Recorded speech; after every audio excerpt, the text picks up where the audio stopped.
ఓం అవిద్యానామంతస్థిమిరమిహిరద్వీపనగరీ జడానాం చైతన్యస్తబకమకరందశ్రుతిఝరీ దరిద్రాణాం చింతామణిగుణనికా జన్మజలధౌ నిమగ్నానాం దంష్ట్రామురరిపువరాహస్య భవతి శుక్లాంబరధరం విష్ణుం శశివర్ణం చతుర్భుజం ప్రసన్నవదనం ధ్యాయేత్ సర్వవిఘ్నోపశాంతయేత్. వందే గురుపదద్వంద్వమవాన్మానసగోచరం రక్తశుక్లప్రభామిశ్రమత్యర్క్యం త్రిపురం మహః.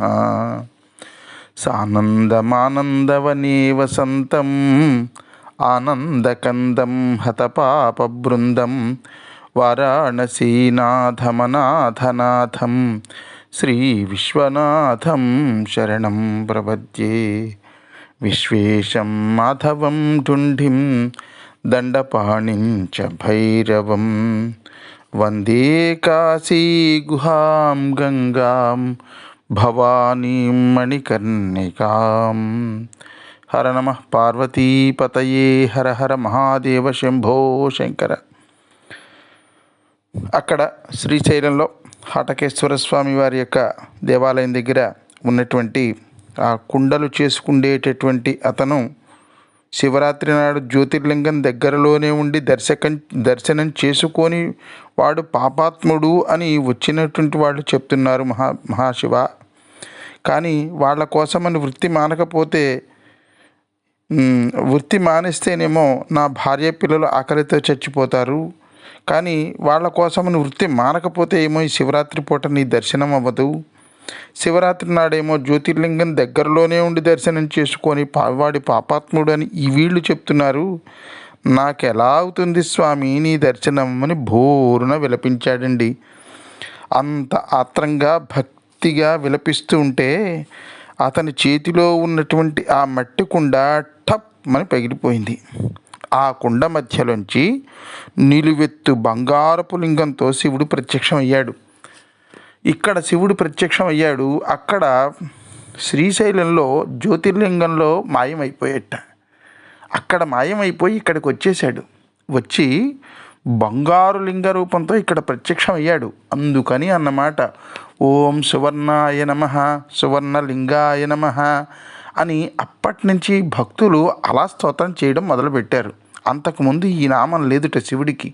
హిరణ్యాయ నమః హిరణ్యలింగాయ నమః సువర్ణాయ నమః సువర్ణలింగాయ నమః అనేటటువంటి నామములు ఇక్కడ శ్రీశైలంలో ఈ హాటకేశ్వర లింగం వచ్చిన తర్వాత వచ్చాయి. సంస్కృతంలో బంగారాన్ని హాటకము అంటారు. బమ్మెర పోతరాజు గారు సరస్వతి ప్రార్థన చేస్తూ హాటక గర్భురాణి అంటారు. హాటక గర్భుడు అంటే హిరణ్య గర్భుడు, హిరణ్యం అంటే సువర్ణం, సువర్ణం అంటే బంగారం. హాటక గర్భురాణి అంటే హాటక గర్భుడి యొక్క భార్య. హిరణ్య గర్భుడు బ్రహ్మగారు, బ్రహ్మగారి భార్య సరస్వతీదేవి. అలా హాటక ఈశ్వర హాటకేశ్వర అన్నమాట. శ్రీశైలంలో హాటకేశ్వర స్వామి అన్నటువంటి మాట ఈ రకంగా వచ్చింది. ఇక్కడ అంత పెద్ద బంగారు లింగం కనపడింది. అక్కడ శ్రీశైలంలో దర్శనానికి వెళ్ళినటువంటి భక్తులకి శివుడు కనపడలేదు. దాంతో అక్కడ వాళ్ళు ఇదేంటి బాబోయ్ శివలింగం ఇక్కడ మాయమైపోయింది అని అనుకున్నారట. అప్పుడు శివుడు, మీరు వినండి భక్తులారా, మీరు ఒక కుమ్మరి భక్తుణ్ణి, ఒక అమాయకుణ్ణి మీరు నా దర్శనానికి వస్తూ దారిలో అవహేళన చేశారు. అందుకే నేను ఇక్కడ మాయమైపోయాను. అక్కడ నిజమైనటువంటి భక్తుడు అక్కడికి వెళ్ళాను నేను. మీరు అక్కడికి వెళ్ళండి, వెళ్ళి ఆయనకు క్షమాపణ చెప్పుకుని అక్కడ నేను హాటకేశ్వర లింగ రూపంలో అక్కడ దర్శనం ఇస్తున్నాను. ఆ హాటకేశ్వర లింగాన్ని మీరు దర్శనం చేస్తే శివరాత్రి పూట మళ్ళీ నేను మీకు ఇక్కడ కనిపెడతాను, లేకపోతే నేను మీకు కనపడను అన్నాడు. దాంతో ఆ వచ్చినటువంటి జనం అంతా మళ్ళీ ఇక్కడ హాటకేశ్వర స్వామి ఆ కుమ్మరివాడు ఎక్కడైతే కుండలు చేసుకుంటూ బతుకుతున్నాడో అక్కడికి పరిగెత్తుకుని వచ్చి వచ్చినటువంటి ఆ కుమ్మరిదానితో, కుమ్మరాయనతో అంటున్నారు, అయ్యా నిన్ను అనవసరంగా దిప్పాం, నీ వల్ల మాకు ముప్పు వచ్చింది.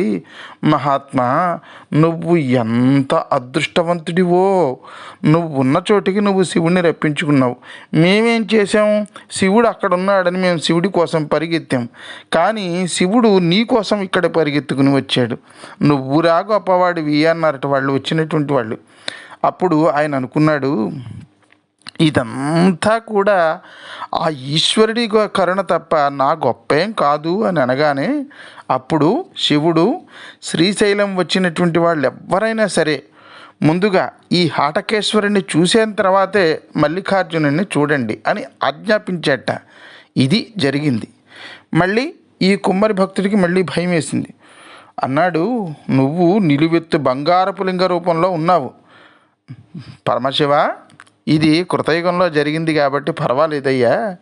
వస్తున్న యుగాలు ఇంకాను, కృతయుగం తర్వాత త్రేతాయుగం వస్తుంది, త్రేతాయుగం తర్వాత ద్వాపరయుగం వస్తుంది, ద్వాపరయుగం తర్వాత అసలైనటువంటిది కలియుగం ఒకటి వస్తుందయ్యా.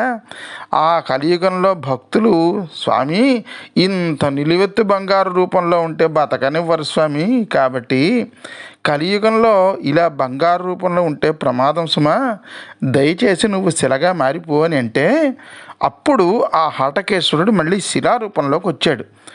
అందుకని పాలధార, పంచధార, ఈ రెండిటికి, ఆ పాలధార పంచధారలకు ఎదురుగుండా ఇప్పుడు మనకి శిలారూపంలో కనిపిస్తున్నటువంటి ఆ హటకేశ్వర లింగం ఒకప్పుడు బంగారు లింగం. ఆయన అక్కడికి తన భక్తాగ్రేసరుడు అయినటువంటి ఒక కుమ్మరి భక్తుడి కోసం అక్కడికి తనంత తానుగా శివుడు పరిగెత్తుకుని వచ్చి ఆవిర్భవించినటువంటి లింగం. ఎంత గొప్ప భక్తుడండి, నిజంగా ఎంత గొప్ప భక్తుడో చూడండి. ఇటువంటి మహాత్ముల యొక్క చరిత్రలు విన్నప్పుడల్లా, ఆహా, భగవంతుడు భక్తికి తప్ప, భగవంతుడికి భక్తి తప్ప ఇంకేమీ అక్కర్లేదు. భక్తుడి దగ్గరికి ఎలా పరిగెత్తుకుని వచ్చేస్తాడో కదా ఆత్రంగా. ఆయనకి ఏమన్నా పాండిత్యం ఉందా కుమ్మరతనికి? లేదు. ఏమన్నా ఐశ్వర్యం ఉందా? లేదు. ఏ పూట కుండలు అమ్ముకుని అనావో అర్ధనావో వస్తే ఆ పూట దొరికినటువంటి ఆ డబ్బులతో, ఆ ద్రవ్యంతో ఆయన బతికేటటువంటి వాడు. అందుకని పరమేశ్వరుడికి పాండిత్యం చూడలేదండి, ఆయన ఐశ్వర్యం చూడలేదండి. ఆయనకి పాండిత్యం అక్కర్లేదు, ఐశ్వర్యం అక్కర్లేదు, పదవులు అక్కర్లేదు. ఆయనకు కావలసింది కేవలం భక్తి. కొంతమంది అంటూ ఉంటారు, ఇప్పటికీ నా స్నేహితుల్లో కొంతమంది ఉన్నారు, నాకు అక్షరజ్ఞానం లేదండి, నాకేం మంత్రం తెలియదండి, నాకేం తంత్రం తెలియదండి. ఏమీ పర్వాలేదు, తెలియకపోతే ఏమీ బెంగ పెట్టేసుకోక్కర్లేదు. అమాయకంగా వెళ్ళి శివశివ అంటే చాలు, సంతోషపడిపోతాడు పరమశివుడు. ఏ వేదంబు పఠించలూత, భుజంగం శాస్త్రంబులు చూచే, తానే విద్యాభ్యాసమనర్చె కరి, చెంచే మంత్రముహించే, బోధావిర్భావ నిదానములు చదువులయ్యా కావు, మీ పాద సంసేవనాశక్తి కాక జంతు సతతికిన్ శ్రీకాళహస్తీశ్వర అంటారు ధూర్జటి గారు. ఒక సాలిపురుగు ఏ వేదం పఠించింది? అలాగే పాము ఏ శాస్త్రాలు చూసింది? ఏనుగు ఏ విద్యని అభ్యసించింది? శ్రీకాళహస్తి వెలవలేదు. అక్కడ కన్నప్ప ఏ మంత్రం చదివాడు?